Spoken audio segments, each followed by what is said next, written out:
आदमी ने एक पारदर्शी कांच की बोतल तोड़ी और उसे पत्थर पर बार बार चमकाया। फिर उसने आंख पर एक प्लास्टिक की बोतल को नरम किया और उसके चिकने पेंदे को प्लास्टिक की बोतल के मुंह पर चिपका दिया। फिर उसने नुकीले घाव को रबर से ढक दिया और एक साधारण डाइविंग मास्क तैयार हो गया। इसकी जलरोधकता की जाँच करने के लिए आदमी उत्सुकता से पानी में कूद पड़ा। उसे यह देखकर आश्चर्य हुआ कि उसका साधारण डाइविंग मास्क किसी पेशेवर मास्क से कम प्रभावी नहीं था। उत्साहित होकर आदमी ने जल्दी से अपना घर का बना हार्पून उठाया और समुद्र में गोता लगा दिया। वह 10 दिनों से द्वीप पर फंसा हुआ था, रोज पत्तों पर जी रहा था, बल्कि समुद्र तल पर एक खामोश नाव खोज निकाली। जब वह नाव को पलटने की कोशिश कर रहा था तो उसे नीचे एक विशालकाय डायनासोर की आंख दिखाई दी। कुछ देर सोचने के बाद उसे अचानक कुछ सूझा। उसने तुरंत अपने डाइविंग गॉगल्स उतारे, आगे की तरफ रस्सी खींची और किनारे की ओर तैर गया। वह आधे घंटे से ज्यादा समय तक इसी तरह नाव को घसीटता रहा। आखिरकार ऊर्जा खत्म होने से पहले उसे किनारे पर खींच लाया। उसकी पत्नी और भाई जो उस निर्जन द्वीप पर फंसे हुए थे उसे नाव खींचते देखा और मदद के लिए आगे बढ़े। हालांकि वह आदमी थका हुआ था,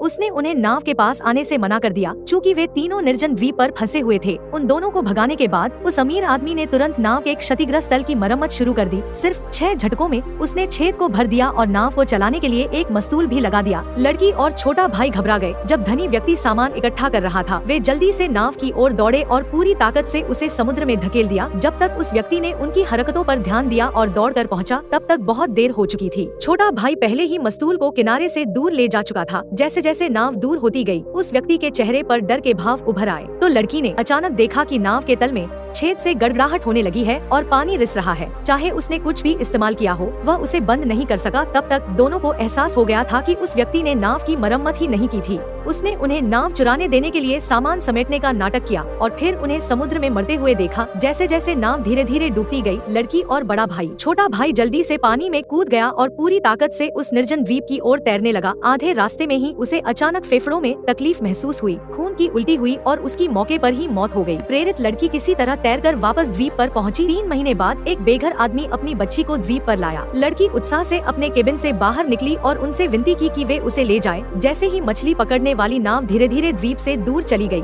उसने समुद्र का जिक्र तक नहीं किया। मछली पकड़ रहे लड़का ने नाव की गर्जना सुनी और समुद्र से बाहर निकला। उसने देखा कि नाव उसके पास से गुजर चुकी थी। उसने हताश होकर हाथ हिलाया, उम्मीद करते हुए कि लड़की नाव रोक देगी। अप्रत्याशित रूप से लड़की ने ऐसा नाटक किया जैसे उसने ध्यान ही नहीं दिया।